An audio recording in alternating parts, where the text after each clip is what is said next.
निर्देशन समिति का अध्यक्ष एवं पार्टी का पूर्व अध्यक्ष डाक्टर प्रकाश चंद्र लोहनी ज्यू, पार्टी का वरिष्ठ नेता एवं पदाधिकारी सदस्य साथीहरू, पत्रकार साथीहरू, उपस्थित अन्य भद्र महिला तथा सज्जनवृन्द,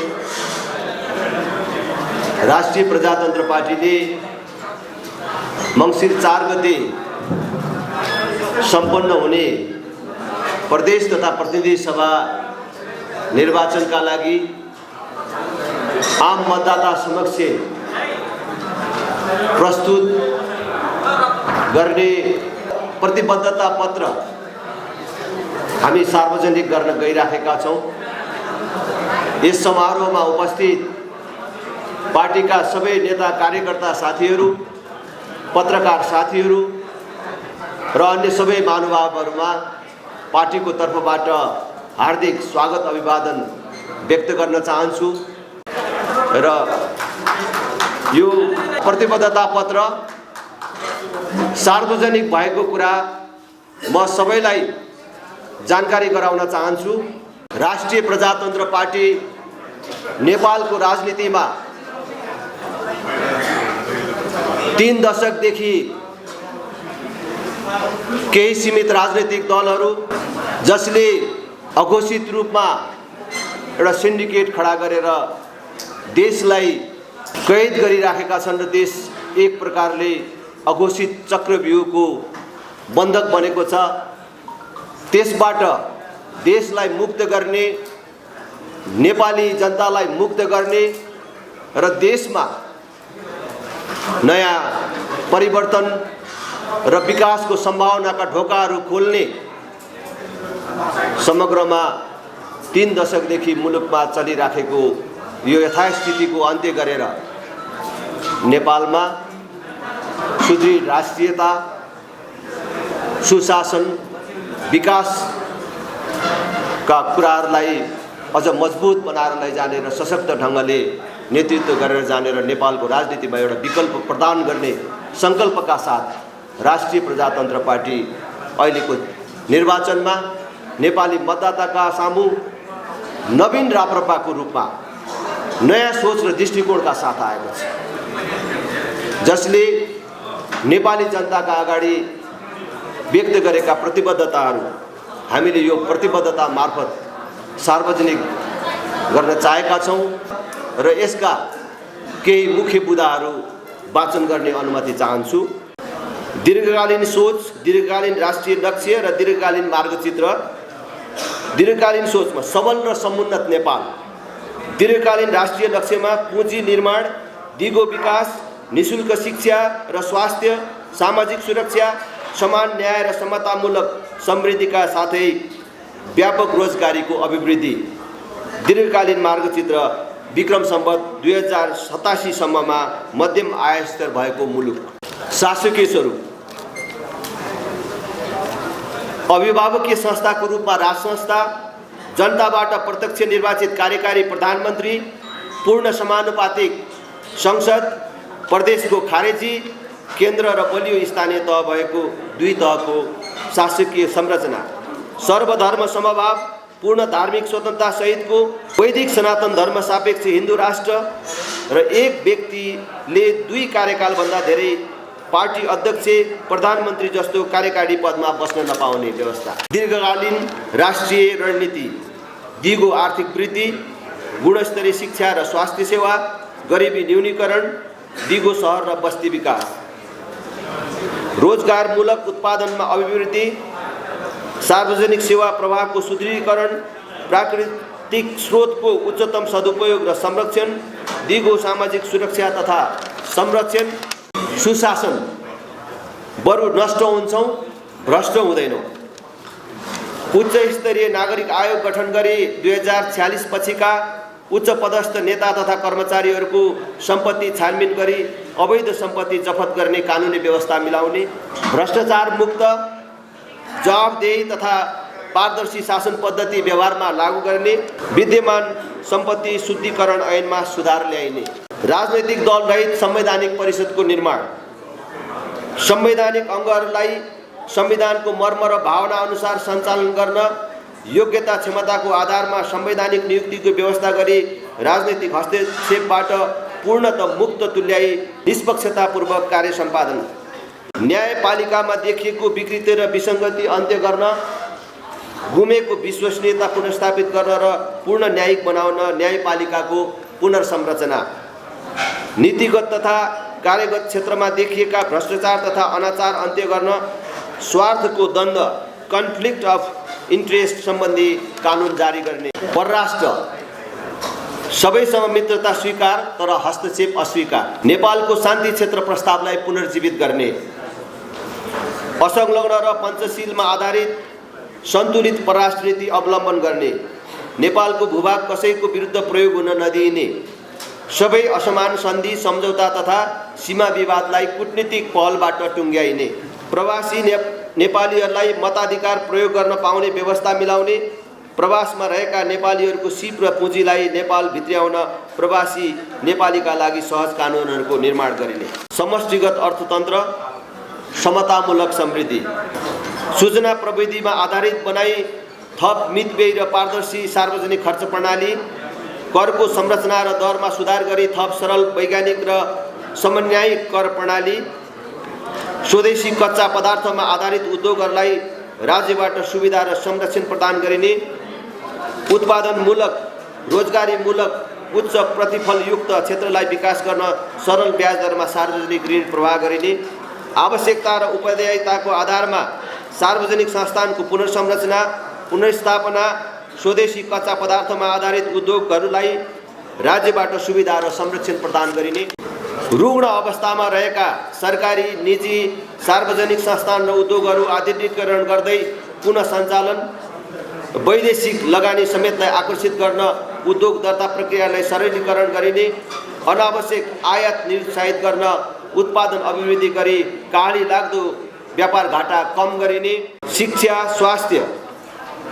स्वास्थ्य र न्याय निशुल्क तथा समान, विश्वविद्यालयहरूमा प्रधानमन्त्री, कुलपति र शिक्षा मन्त्री सहकुलपति हुने व्यवस्थालाई अन्त्य गरी प्रतिस्पर्धाको नयाँ मापदण्ड अपनाई कुलपति, सहकुलपति र उपकुलपति चयन गर्ने व्यवस्था मिलाउने, शिक्षा क्षेत्रमा देखिएको अत्यधिक राजनीतिकरण, दलीय भागभण्डा, अराजकता र विसङ्गतिलाई कानुनी रूपमै अन्त्य गरिने, काठमाडौँको बुढा नीलकण्ठ स्कुललाई सातै प्रदेशमा नमुना विद्यालयको रूपमा विस्तार गरिने, सबै प्राविधिक विद्यालयहरूलाई स्रोत साधनयुक्त बनाइने, कक्षा 12 सम्म पूर्ण रूपमा निशुल्क र गुणस्तरीय शिक्षाको संवैधानिक व्यवस्थालाई पूर्ण रूपमा व्यवहारमा लागू गरिने, प्रत्येक स्थानीय तहमा बेरोजगार युवाको लागि सिपमूलक तालिम केन्द्र स्थापना, यसरी सिप सिकेका युवालाई स्वदेशमै रोजगारीको व्यवस्था र आधारभूत तहसम्म स्थानीय मातृभाषामा शिक्षा, काठमाडौँको वीर अस्पताल स्तरको अस्पताल सातै प्रदेशमा निर्माण गरी सञ्चालन गरिने, आधारभूत स्वास्थ्य सेवा सबै नागरिकलाई निशुल्क तथा अनिवार्य गरिने, सबै नागरिकलाई स्वास्थ्य बिमाको पहुँच वृद्धि गरी बिमाको दायरामा ल्याइनेछ र सबै बिमितले आफूले चाहेको अस्पतालमा उपचार गर्न पाउने व्यवस्था मिलाइनेछ, वडा स्वास्थ्य केन्द्र मार्फत वडाका प्रत्येक नागरिकको स्वास्थ्य प्रोफाइल तयार गर्ने व्यवस्था मिलाइनेछ, ज्येष्ठ तथा अशक्त नागरिकको घर दैलोमा स्वास्थ्य सेवा पुर्याइनेछ, प्रत्येक वडामा सुरक्षित प्रसुति सेवा सहित न्यून आय भएका परिवारका सुत्केरीलाई 3 महिनासम्म रु 3000 मासिक भत्ता उपलब्ध गराइनेछ, प्रत्येक किशोरीलाई पाठेघरको क्यान्सर विरुद्धको खोप प्रदान गरिनेछ, आयुर्वेद, प्राकृतिक योग तथा अन्य चिकित्सा पद्धतिको विकास र विस्तार गरिनेछ, रोजगारी तथा राष्ट्रिय स्वयंसेवक परिचालन, विदेशिएका युवाका निमित्त स्वदेशमै लगानी, स्वदेशमै रोजगारीको अवसर, स्थानीय विकासका क्षेत्रहरूमा सहयोग र सहजीकरण गर्न निश्चित समयको रोजगारी सहित प्रत्येक वर्ष 10 लाख राष्ट्रिय स्वयंसेवक परिचालन गरिनेछ, व्यावसायिक शिक्षा तालिम कोष, technical and vocational education fund नामक बृहत कोष निर्माण गरिनेछ, एक परिवार एक रोजगार अवधारणा प्रभावकारी रूपमा कार्यान्वयन गरिनेछ, रोजगार तथा निर्यात प्रवर्धन गर्ने, उद्योग तथा कल कारखानालाई आवश्यक कर छुट लगायत अन्य सहुलियत प्रदान गरिनेछ, सातै प्रदेशमा स्वदेशभित्रै रोजगारीको व्यवस्था नमिलेसम्म वैदेशिक रोजगारीमा जानेहरूलाई तालिम, सिप विकास, सहुलियत ऋण र जीवन बिमाको व्यवस्था मिलाइनेछ। सहकारी क्षेत्रबाट उत्पादन वृद्धि, रोजगारी सृजना र गरिबी न्यूनीकरण गर्ने कार्यक्रमहरू सञ्चालन गरिनेछ। कृषि तथा पशु खाद्यान्न सुरक्षामा कृषकलाई सम्मान, उत्पादकको वृद्धि र पुँजी निर्माण, समयमै मल बिउको सहज आपूर्तिको व्यवस्था मिलाइनेछ। रासायनिक मल कारखाना बढीमा 3 वर्षभित्र स्थापना गरिनेछ। कृषिजन्य उद्योगमा स्थानीय रोजगार प्रवर्धनलाई प्रथम प्राथमिकता दिइनेछ। निर्यातमूलक कृषिजन्य उत्पादनमा प्राथमिकता प्रदान गरिनेछ। किसानहरूलाई सहुलियतपूर्ण दरमा कर्जा प्रवाह, ऋण तिर्ने सुविधाको अवधि 15 वर्षको व्यवस्था मिलाइनेछ। कृषिजन्य वस्तुको बजार तथा उचित मूल्य सुनिश्चित गर्न थोक तथा हाट बजारको विस्तार र व्यवस्थापन गरिनेछ। सिँचाइ, कृषि, सडक तथा बजार पूर्वाधारहरूको विकास तथा विस्तार गरिनेछ। किसानको खेतमा बिजुलीको व्यवस्था गरिनेछ। प्रत्येक सङ्घीय निर्वाचन क्षेत्रमा निजी क्षेत्र सहकारीको सहकार्यमा कृषि उपज भण्डारण शीतघर केन्द्रको स्थापना गरिनेछ। एक स्थानीय तह एक उत्पादनको अवधारणालाई प्राथमिकता दिइनेछ। सामूहिक खेती गर्ने समूहलाई आवश्यक अनुदानको व्यवस्था मिलाइनेछ। सहज र सुपथ मूल्यमा कृषि मल र आधुनिक कृषि औजारको लागि अनुदानको व्यवस्था मिलाइनेछ। उत्पादित प्राङ्गारिक वस्तुको प्रमाणीकरण तथा ब्रान्ड प्रवर्धन गर्दै राष्ट्रिय तथा अन्तर्राष्ट्रिय स्तरमा बजारीकरण गरिनेछ। कृषि कार्यको लागि खपत भएको विद्युत महसुलमा अनुदान प्रदान गरिनेछ। कृषि तथा बाली बिमाको व्यवस्था मिलाइनेछ। उत्पादनशील जमिन बाँझो नरहने व्यवस्था गरिनेछ। प्राकृतिक प्रकोप तथा जङ्गली जनावरबाट नागरिकहरूको मृत्यु भएमा एवं पशुपन्छी बालीनाली क्षति भएमा प्राविधिक निरीक्षण गरी क्षतिपूर्तिको व्यवस्था मिलाइनेछ। स्थानीय तहलाई एक विकास इकाइ मानि सम्भाव्यताको आधारमा बाली, फलफुल, पशुपन्छी तथा मत्स्य पकड क्षेत्र पहिचान गरी कृषकलाई आवश्यक पर्ने उत्पादन सामग्री र सेवा एकदार प्रणालीबाट स्थानीय तह मार्फत उपलब्ध गराउने व्यवस्था मिलाइनेछ। सिँचाइ, दिगो सिँचाइ प्रणाली, दिगो विकास, भूमिगत जलस्रोतमा आधारित स्यालो तथा डिप ट्युबवेल कार्यक्रमलाई प्राथमिकता दिइनेछ। कृषिको लागि सौर्य ऊर्जा एवं अन्य प्रविधिमा आधारित भूमिगत तथा लिफ्ट सिँचाइ प्रणालीको विकास गरिनेछ। नेपालका नदीहरूमा रहेका अपार जलस्रोतलाई बहुउद्देश्य योजनाहरू मार्फत टार एवं फाँटहरू सिँचाइ गर्ने व्यवस्था मिलाइनेछ। सबै घरधुरीमा खानेपानी तथा सरसफाइ, स्वच्छ पिउने पानी र सफा शौचालय नागरिकको अधिकार। सबै घरधुरीमा 4 वर्षभित्र आधारभूत खानेपानीको सेवा उपलब्ध गराइनेछ। खानेपानी सेवालाई प्रारम्भमा तत्काल 10,000 लिटरसम्म प्रत्येक घरधुरीलाई निःशुल्क र क्रमशः वृद्धि गर्दै लगिनेछ। तराईमा आर्सेनिक मुक्त सुरक्षित खानेपानी आयोजनाहरूको निर्माण गरिनेछ। एक घर एक धाराको अवधारणालाई व्यावहारिक रूपमा कार्यान्वयन गरिनेछ। भौगोलिक रूपमा आवश्यक स्थानहरूमा लिफ्ट प्रविधिको खानेपानी योजनालाई प्राथमिकता दिइनेछ। पूर्वाधार निर्माण, दिगो पूर्वाधार निर्माण समृद्धिको आधार। विद्यमान सार्वजनिक खरिद ऐनमा संशोधन र नीतिगत भ्रष्टाचारको अन्त्य गरिनेछ। 3 वर्षभित्र मेचीदेखि महाकालीसम्मको महेन्द्र राजमार्गलाई अन्तर्राष्ट्रिय हाइवेको मापदण्डमा स्तरोन्नति गरिनेछ। मेची महाकाली हुलाकी राजमार्ग, काठमाडौँ जुम्ला राजमार्ग, मध्य पहाडी राजमार्गको द्रुत गतिमा निर्माण सम्पन्न गरिनेछ। कर्णाली तथा सुदूरपश्चिम प्रदेशका उत्तर दक्षिण राजमार्गलाई आन्तरिक आबद्धता हुने गरी सवारी चापका आधारमा विकास तथा विस्तार गरिनेछ। प्रस्तावित निजगढ विमानस्थल आयोजनालाई राजनैतिक चलखेलबाट मुक्त गराई पर्यावरण संरक्षणलाई समेत ध्यानमा राख्दै यथाशीघ्र निर्माण कार्य प्रारम्भ गरिनेछ। आर्थिक सम्भाव्यताको आधारमा रेलमार्गको निर्माण र सञ्चालनमा प्रत्यक्ष वैदेशिक लगानी आकर्षित गरिने नीति अवलम्बन गरिनेछ। कोशी तथा नारायण नदीमा जल यातायातको सञ्जाल निर्माण गरिनेछ। साथै प्रदेशमा स्मार्ट सहर र स्मार्ट गाउँ निर्माण गरिनेछ। पूर्वाधार निर्माणमा प्राकृतिक वातावरणको संरक्षण र सम्वर्धन गरिनेछ। पूर्वाधार निर्माणमा जलवायु परिवर्तनलाई समानुकूलन र अनुकूलन गरी प्राकृतिक वातावरणको संरक्षण र सम्वर्धन गरिनेछ। अनुसन्धानकर्ता, महावीर कुण्ड र अन्य अनुसन्धानकर्ता र सम्बन्धित अनुसन्धानशालाहरूलाई राज्यको तर्फबाट पूर्ण सहयोग दिने व्यवस्था मिलाइनेछ। जुम्ला, मुस्ताङ लगायतका हिमाली क्षेत्रमा स्थापना हुने जडीबुटी तथा फलफुलसँग सम्बद्ध प्रशोधन उद्योगलाई विशेष अनुदान तथा कर सुविधाको व्यवस्था मिलाइनेछ। जलविद्युतको विकास, पुँजीको निर्माण र आत्मनिर्भरता, प्रादेशिक सन्तुलन समेत कायम हुने गरी विद्युत गृह निर्माण र आन्तरिक विद्युत प्रसारण लाइनको निर्माणलाई तीव्रता दिइनेछ। प्रमुख नदी श्रृङ्खलामा उत्तर दक्षिण प्रसारण लाइन निर्माण गरिनेछ। सबै जिल्लाहरूलाई राष्ट्रिय विद्युत प्रसारण लाइनमा जोडिनेछ। मुलुकको सबै घरमा बिजुली पुर्याइनेछ। स्थानीय खपतका निमित्त लघु जलविद्युत उत्पादन गर्ने स्थानीय लगानीकर्ताहरूलाई सहुलियत दरमा ऋणको व्यवस्था तथा उत्पादन पश्चात 12 वर्षसम्म करमा छुट प्रदान गरिनेछ। छिमेकी मुलुकहरूसँग द्विपक्षीय तथा बहुपक्षीय व्यापार सम्झौता गरी क्षेत्रीय विद्युत बजारको विकास गरिनेछ। इन्धन आयात व्यापक रूपमा कटौती गर्न, नेपालमा उत्पादित विद्युत नेपालमै खपत गर्न, व्यापक औद्योगिकरण, विद्युतीय सवारी साधनहरूको प्रयोग तथा खाना पकाउने सिँचाइ प्रयोजनमा समेत सहुलियत दरमा विद्युत उत्पादन गर्ने नीति अवलम्बन गरिनेछ। मझौला एवं जलाशययुक्त बहुद्देशीय जलविद्युत आयोजनाहरू सातै प्रदेशमा निर्माण गरिनेछ। स्वदेशी तथा विदेशी जलविद्युत निर्माण कम्पनीहरूलाई प्रोत्साहित तथा आकर्षित गर्न अनुमति पत्र प्राप्त गर्ने प्रक्रियालाई सरलीकरण गरिनेछ। जलविद्युत आयोजनाको निश्चित प्रतिशत सेयर एवं उत्पादित बिजुलीको केही अंश प्रतिफलको रूपमा स्थानीय तहले पाउने व्यवस्था मिलाइनेछ। युवालाई उद्यमशील, रोजगार र स्वरोजगार बनाउन आवश्यक सहयोग उपलब्ध गराउन हरेक स्थानीय तहमा संयन्त्रहरू निर्माण गरिनेछ। सार्वजनिक निजी साझेदारीबाट युवा लक्षित उद्यम व्यवसाय प्रवर्धन गरिनेछ। सामाजिक कुरीति, दुर्व्यसन, अन्धविश्वास, विभेद र असमानता विरुद्ध युवा परिचालन कार्यक्रम कार्यान्वयन गरिनेछ। प्रदेश र स्थानीय स्तरमा आवश्यकताको आधारमा रङ्गशाला, कबड हल, खेल मैदान, खुला व्यायामशालाको निर्माण गरिनेछ। स्थानीय प्रतिभाशाली खेलाडी तथा प्रशिक्षकहरूलाई उच्च स्तरीय प्रशिक्षणको व्यवस्था मिलाइनेछ। अक्षय कोषको व्यवस्था गरी खेलाडीको लागि सुनिश्चित सामाजिक सुरक्षा प्रदान गरिनेछ। पर्यटनको आधार समुन्नति र रोजगार।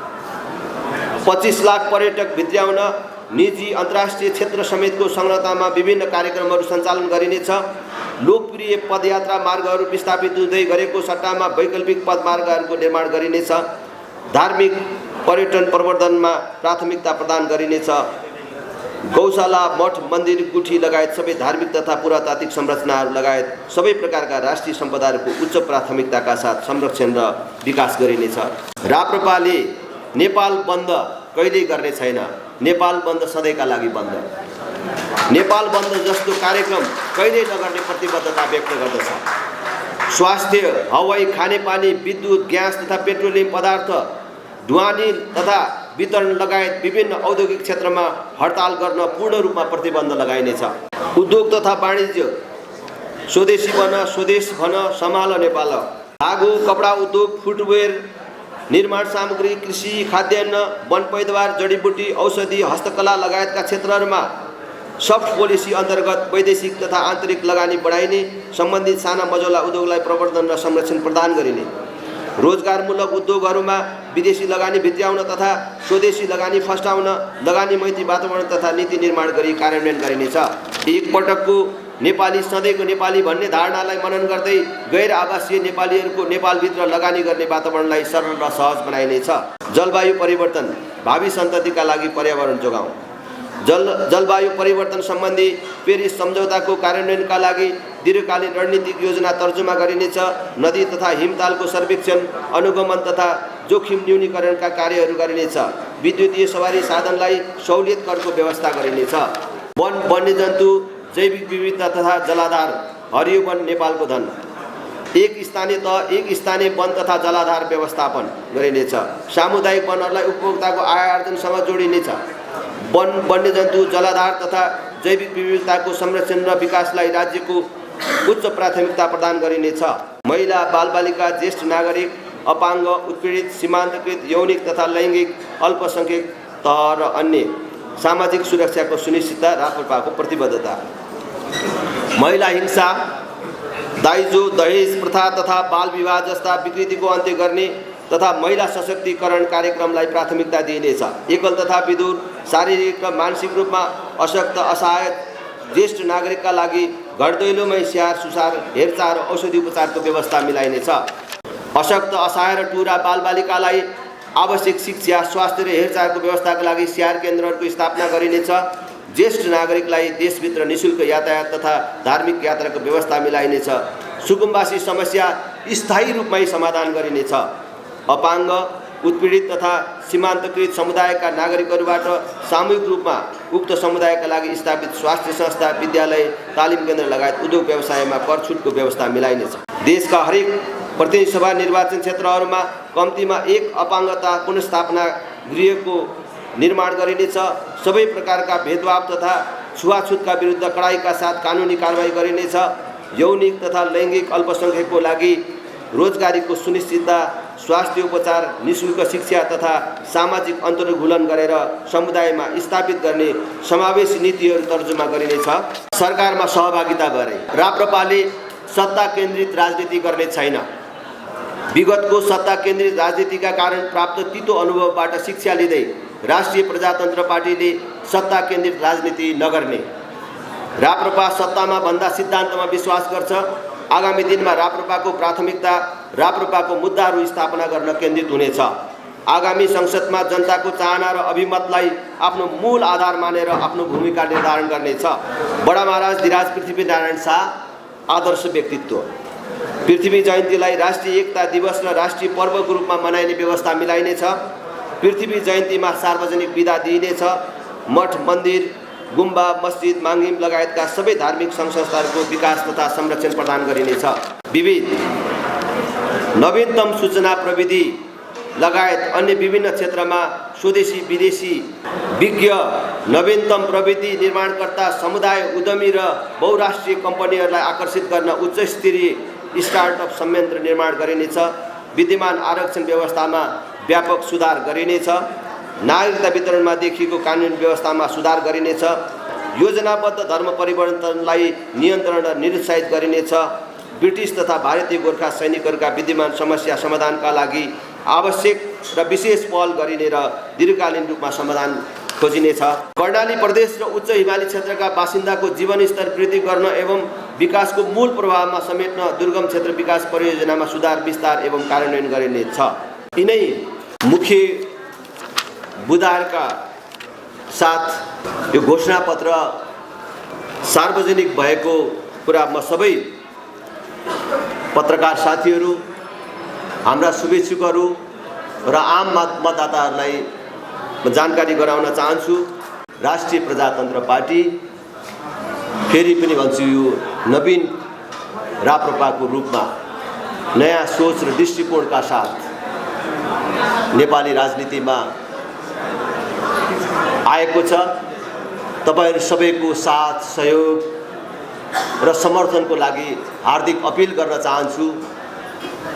एक पटक राप्रपालाई, यसै पटक राप्रपालाई सहयोग गर्दिन सबैलाई हार्दिक अनुरोध गर्दै बिदा हुन्छु। तपाईहरु सबलाई धेरै धेरै धन्यवाद।